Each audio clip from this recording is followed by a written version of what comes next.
Muito bem, voltamos a falar direto da página do Jornal Visão Espírita no YouTube e no Facebook para mais uma gota de Espiritismo, mais uma gota de O Livro dos Espíritos, livro segundo, capítulo 6º, Vida Espírita, o item que nós estamos, Escolha das Provas, nós vamos encerrá-los hoje, encerrar esse item hoje com as questões 272 e 273. Como eu falo, todo encerramento de item, não vamos esgotar esse item porque não tenho capacidade para isso, nós vamos encerrar, ler as últimas questões do item, tá bom?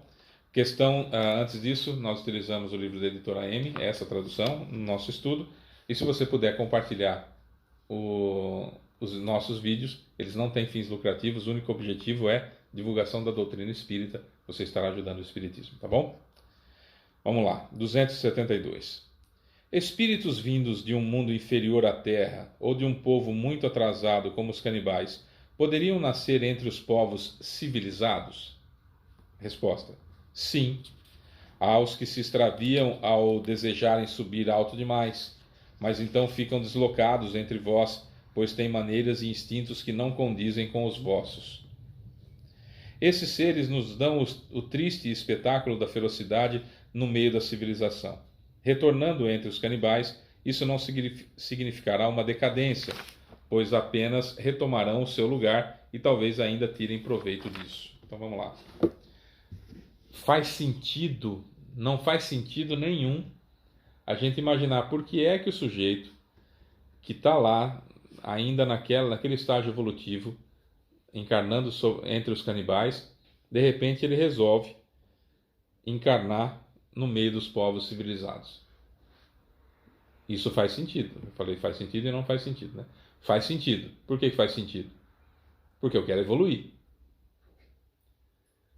O que não faz sentido? O que não faz sentido é o plano espiritual permitir. Faz.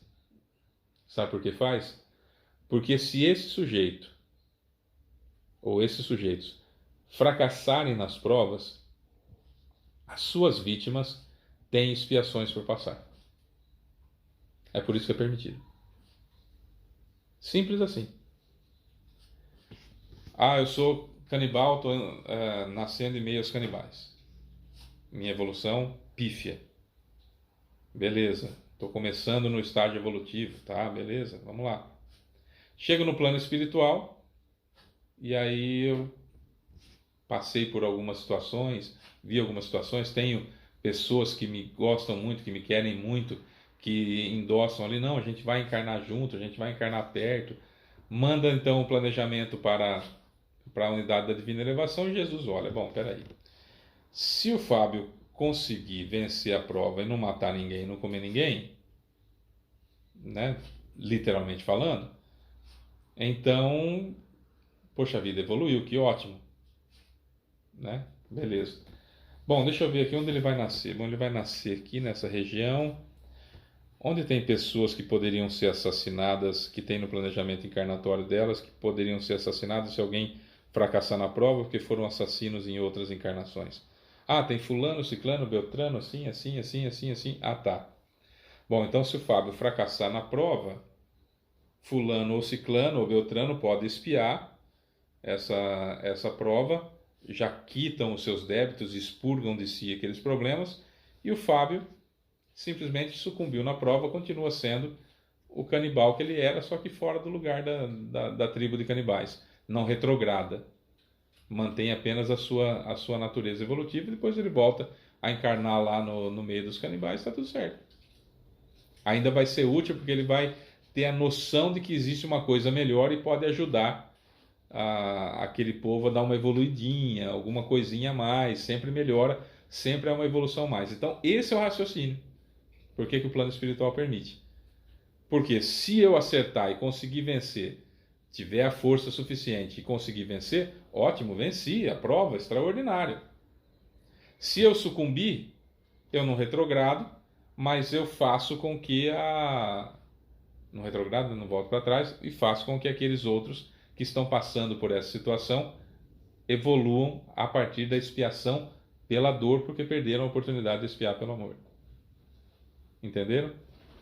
Sem me comprometer muito. Nesse caso, porque eu estou apenas mantendo a natureza da selvageria a que eu me encontro, porque eu não entendo nada diferente disso. Parecia algo tão complexo, né? E de repente a gente olha e fala: nossa, é isso? Ah, tá, faz sentido. Esse tá, faz sentido é o momento que nós adquirimos e entendemos as técnicas que o Espiritismo nos dá para a gente analisar as situações. Ah, então é isso. Colocando em prática aquilo que a gente aprendeu, a gente então evolui. Olha que maravilha que é o Espiritismo. Que espetáculo, que trabalho fenomenal que fez Allan Kardec, né, que foi feito por Allan Kardec, através de Allan Kardec, pelo Espírito de verdade, que é o próprio Jesus, que é o Consolador prometido, né? Por ele mesmo falou: vou subir ao céu, pedir ao Pai, rogar ao Pai, que envia um outro Consolador, o Espírito de verdade, que vai vos relembrar aquilo que eu disse e trazer coisas novas. Isso, por exemplo, Jesus não podia dizer naquela época, né? 273. Um homem que pertence a uma raça civilizada poderia, por expiação, reencarnar numa raça selvagem? Aqui é inverso, né?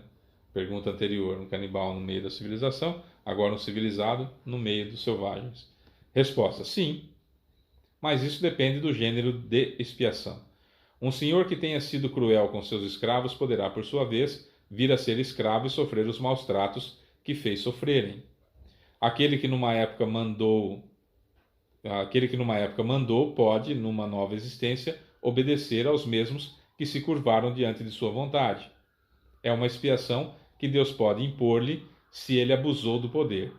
Para fazer com que eles progridam, um espírito bom também pode escolher uma existência influente entre esses povos, então será uma missão. Fantástico, né?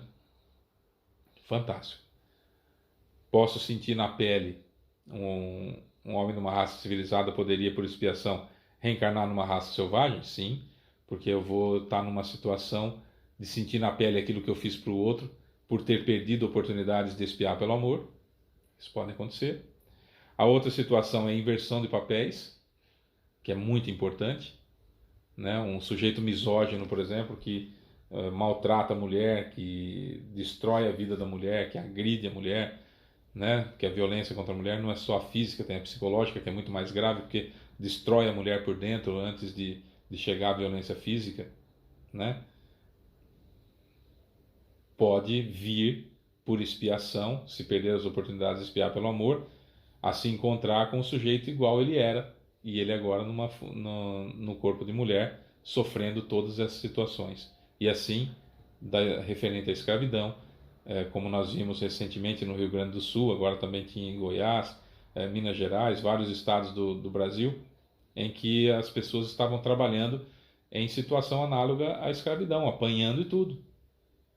Apanhando, sofrendo maus tratos terríveis, maus tratos psicológicos, manda matar, aquela coisa toda, né? Como a gente viu de algumas vinícolas lá do Rio Grande do Sul, que tinham escravos, né? Pessoas escravizadas naquela situação. E por que estavam tanto tempo assim agora escravizados?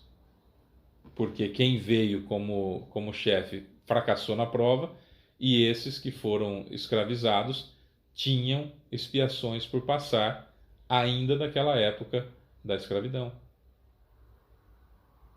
Percebeu? Então esses que vieram como escravizadores, eles não vieram para isso. Eles vieram com a prova de não ser de novo. Se julgaram devidamente preparados. Por que foi permitido? Foi permitido porque caso fracassassem na prova, aquilo que a gente viu na questão anterior, caso fracassassem na prova, havia pessoas cujo planejamento encarnatório permitia que passasse por essa situação, porque tinham esse débito para expurgar ainda do seu passado. Ou seja, a gente está sempre colhendo o que plantou e plantando o que vai colher. Sempre. Inevitavelmente. E também pode ser por missão. Eu sempre lembro do livro Eustáquio, 15 séculos de uma trajetória, que em uma de suas encarnações, depois de tanta bobagem que ele fez na Europa, colocaram ele numa encarnação alternativa no Brasil, que nem tinha sido descoberto ainda, no Brasil, em uma tribo indígena, e ele, por seu conhecimento superior, né, de outras encarnações, ele virou pajé da tribo. Ele derrubou o cacique, colocou um teste de ferro e organizou guerra por poder em toda a região que ele atuava, né? Então, ele era do mundo civilizado, chamado civilizado, foi encarnar no meio dos selvagens, chamados selvagens ou silvícolas, e lá, que era para ele passar uma encarnação alternativa, só aprendendo com a simplicidade, passando aos outros aquilo que ele tinha aprendido para ajudar essas tribos a evoluírem intelectualmente, por exemplo, né? Ele guardou para ele todas as informações que detinha e fracassou na prova. Fracassou na prova, né? Então, isso acontece com todos nós. Nós temos uma expectativa com relação à nossa encarnação e podemos fracassar na prova, né? Se por um acaso está além das nossas forças ou a gente pediu demais. E para a gente fracassar na prova tem que estar em um meio onde há pessoas que têm no seu planejamento encarnatório a possibilidade de expiarem aquela falta grave que eu vou cometer caso eu fracasse na minha prova. Deu para entender? Seria mais ou menos isso. Amanhã nós vamos falar das relações de além-túmulo, que também só vai ficando cada vez melhor o Livro dos Espíritos. É isso. Essa é mais uma gota de Espiritismo. Eu sou Fábio Pereira. Um beijo para você que fica. Tchau.